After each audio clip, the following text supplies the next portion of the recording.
So look, I've made tens of millions of dollars by the age of 22, and I've also spent millions of dollars just on my personal life.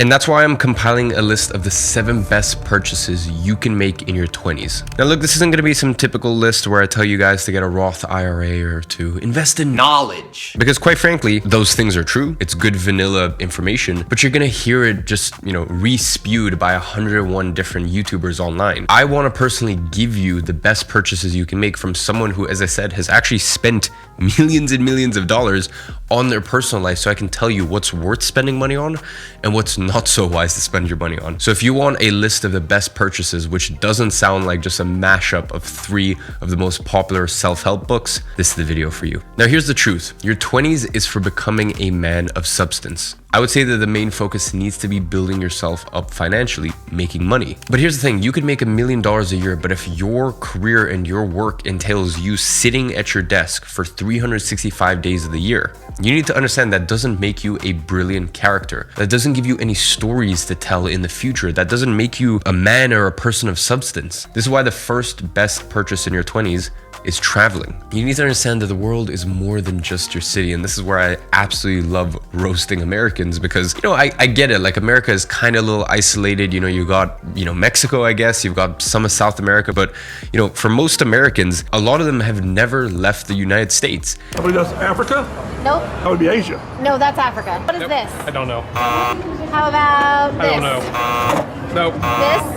Nope. This? And it's so crazy. They don't understand that there's different cultures, and they don't understand that in most cities, 7-Elevens don't exist, or just like even weird little things. Like they don't understand that air conditioning, like in most of Europe, you just don't get air conditioning in most of the places unless it's like a new build apartment or a hotel or something like that. So as I said, this specifically goes out to my Americans. You need to spend money to travel the world. And by the way, very important here, I'm not talking about luxury travel.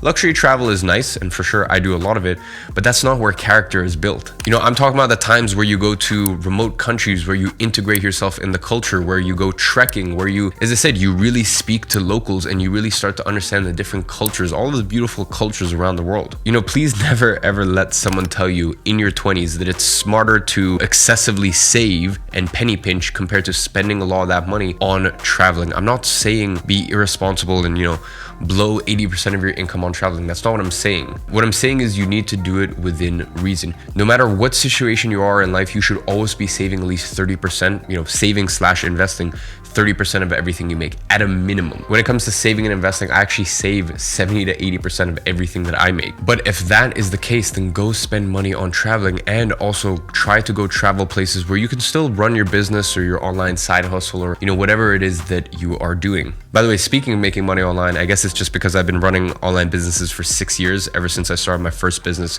when I was still in high school. So sometimes I speak about it nonchalantly, but I understand, people are always wondering, where do I start? So if you want to find out the best online business model to start, I actually use some very interesting data as well as KPIs in order to build the money making matrix. That video is on YouTube. It's gotten over 1 million views this year. You guys seem to absolutely love that video. So if you've been procrastinating on starting an online business, check out that video and I'll run through 5 or 6 of the most popular models and come to a conclusion which one works and which one doesn't. So I'll leave that link in the description for your convenience. Anyways, let's get back to the video. Now, the next purchase to make in your 20s is in your style. And I know a lot of people think that, spending money on clothing is useless. I don't agree. Like, look, your clothing and your style and your fashion says so much about you. So my recommendation to everyone is go get at least one tailored suit, and you can get it from somewhere cheap, a place like Suit Supply. You can get a full suit and then it's tailored. Look, it's not going to be a bespoke suit or anything, but you can get something off the rack, tailored. You're going to get the full thing for, as low as $400 or $500 up to, I think some of theirs go up to $600-700 depending on whatever customizations and stuff you make. But to me, that is a pretty cheap suit, and I have a lot of good friends of mine that could afford $5,000 to $10,000 suits, and they still only shop at Suit Supply because the quality is great there.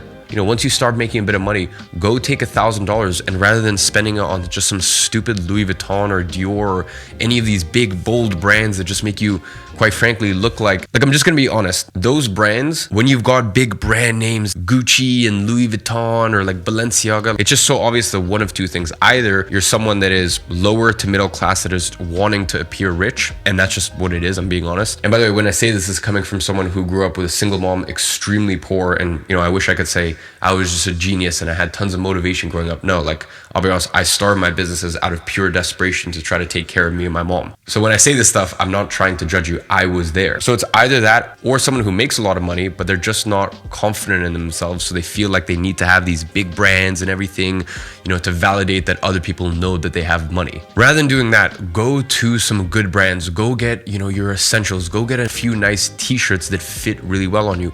Go find some trousers, make sure they're not too skinny. Rather than jeans, get some trousers and then go and get that to a tailor.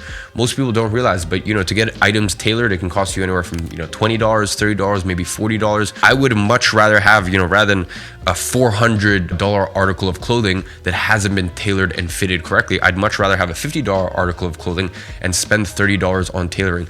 You need to understand that in order to have a incredible wardrobe that just sits well, is classic, is timeless, it really doesn't actually cost you that much money. And the great thing is that Gucci shirt, which is cool this year, in 3 years, that won't be cool. Whereas when you buy timeless items, you can use them for the rest of your life.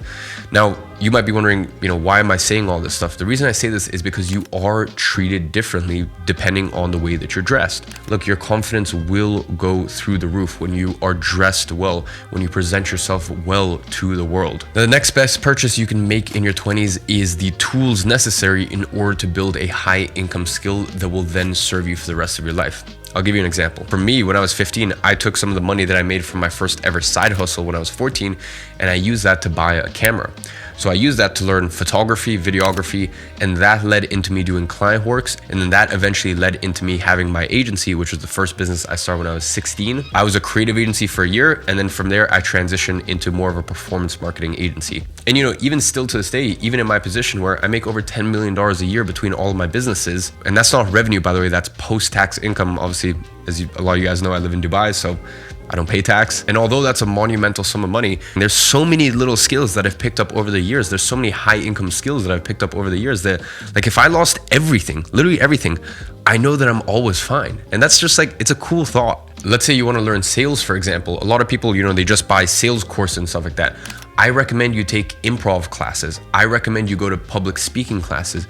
This is money that you can invest in to really hone in and really refine the skill. Let's say, for example, you want to learn code. Obviously, there's a bunch of really good courses and programs out there dedicated specifically to that. So whatever it is, whatever you decide your high income skill will be, buy the tools necessary in order to cultivate that. Now, the next purchase is something that a lot of people will really, really sort of disagree with me on, but I want you to put your ego to the side and just listen to me, please. The next best purchase you can make in your 20s is a watch, and by that I specifically mean an expensive timepiece that holds its value and is recognizable by other people. I've had many people tell me that I'm an idiot for having at this point almost $4 million watch collection, and yet for my, let's say, $3.5 million watch collection, I've only put in maybe $2.2 million out of that. So I've made well over $1 million just by owning watches. Obviously, because very early into me making money, I've always been very passionate about watches. So I have a good relationship with the brand where, if I buy a watch, I walk out and it's instantly worth,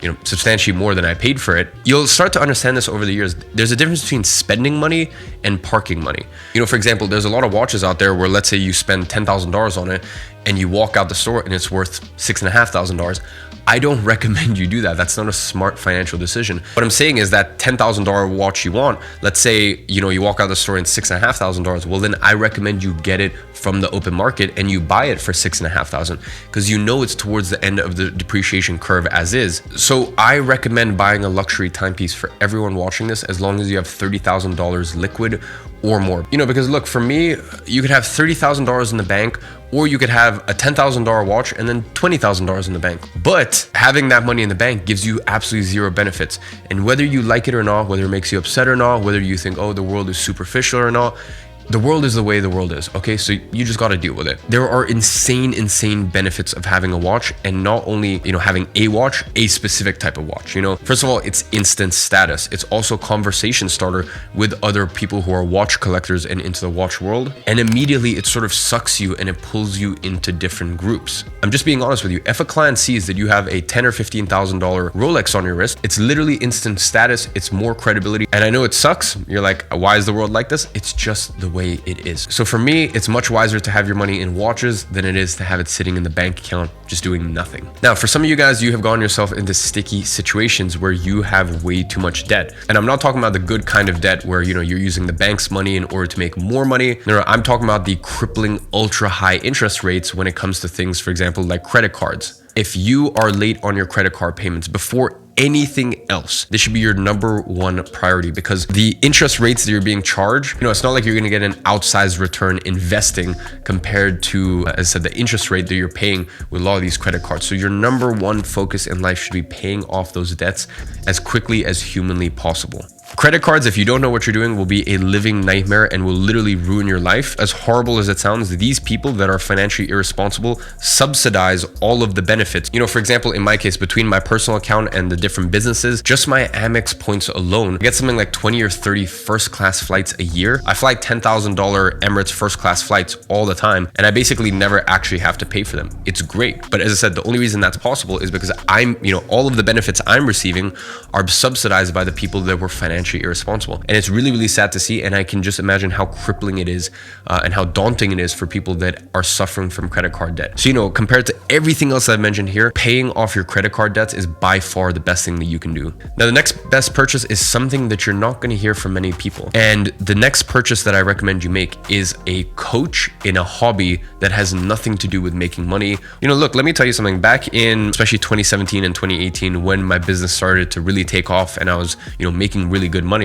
At 2018, at the age of 18, I made my first $1 million in a year profit. I was working with a monastic focus, a monk-like focus. I was making money, of course, but the funny thing is 2019, the year after, I actually just decided, I'm going to have more hobbies. I'm going to get coaches for different hobbies that I want to have. And the funny thing is I made more money and I did it in a more effortless way. Here's the most important thing. I recommend that you incorporate other hobbies into your life. And a lot of entrepreneurs are like, no, just focus on the main thing. The main thing is the main thing, and you should just focus on business. That's all that should matter. But I don't believe that. I think you should have hobbies, but here's the key. You should have a hobby and you should have interests that you actually nurture in areas that still challenge you. So what I mean by that is, literally earlier this morning, I had a tennis coach. Now, in some place in the world, I think it's a little different, but at least in the UK, growing up, tennis was just a rich person thing. So I didn't go to tennis classes. I don't know, it just wasn't really a thing. So for me growing up, I decided, hey, once I start making some money, I really want to get into tennis. So I started back in 2019, and then I'm picking it up now.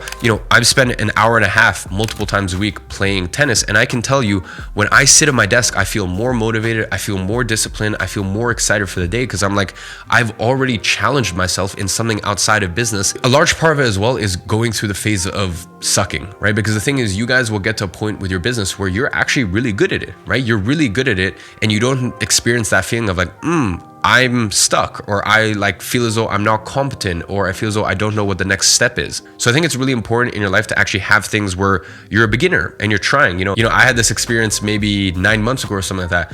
Once again, growing up, skiing, at least if you lived in the UK, was a rich person thing. So I had never been skiing in my entire life until the age of 21, literally as I was about to turn 22. So 9 months ago, I put on my skis for the first time ever, and I was just terrible for the first few days. And eventually, after a few days of coaching, I got really good. And when I sat back down at my desk, every day after skiing, I just felt so much energy. And I'm like, it really just revitalizes you. And I think it's so important, as I said, to spend money on coaches for hobbies that don't have to do with, just work and focus, something that challenges you. Another great example is chess. Learn chess, or get an online chess coach. Or, let's say you want to learn how to play guitar or piano, find an online coach for stuff like this. Now, the final best purchase you can make in your 20s is investing. And I left this for last because you can look at 101 different YouTube videos out there. They're they're all gonna say the same thing. And I will say, after paying off your credit card debt, this is by far the best next option. I think a lot of people out there, if they can only invest $50 a month, they're like, oh, what's the point? This isn't gonna turn into a massive portfolio. That's not the point. The point is that if you're investing $50 every single month, once you get to a point where you can invest $500 a month, you still have that habit ingrained inside of you. And I know for some of you guys, this sounds crazy, but I'm telling you right now, if you start at a young age, you have time on your hands. Time is the most powerful asset on earth. So you might get to a stage where you're 40 or 50 and you can invest $50,000 a month, or maybe even $500,000 a month. I know this sounds crazy, but trust me, you can accomplish a lot in a decade or 2 decades time. And the thing is, if you start these habits young to actually invest, then it just becomes effortless. It's second nature. So the best thing that you can do in your 20s is just start DCAing. DCA basically means dollar cost average. So every week or every month, just invest into the markets. Now, my best recommendation is either stocks or crypto. I'm not actually a massive fan of stocks. Well, I will say, at the time of recording this, with the way the stock prices are, I find them a lot more appealing, at least these days. So the best thing you can do is just make a commitment that every week or every month, I'm gonna invest the same amount. And you basically tell yourself whether the markets are down, whether they're up, it doesn't matter. I just invest. I just make sure that I have time in the market. And the reason I recommend stocks or crypto, by the way, is because they're fractional. You can buy fractions of something. Whereas I guess for me, just at a young age, I always thought, okay, real, big wealth in terms of, owning assets is owning property, and property is great. I'd recommend it for everyone here. But obviously you can't buy a fraction of a house. Well, I guess there are some companies out there that are trying to do that, but you kind of get my point. It's just much easier to dollar cost average into the stock market or the crypto market every week or every month. Ladies and gentlemen, this video will get you started. And as I said, I've shared things here that you probably have not heard anywhere else on the internet, and probably contradicts a lot of these, self-help guru, but look, anyways, whatever. I created another video called the 8 money tips for millionaires. I'm gonna leave that right here. This video is great, but if you watch that video, it's gonna 10x your results.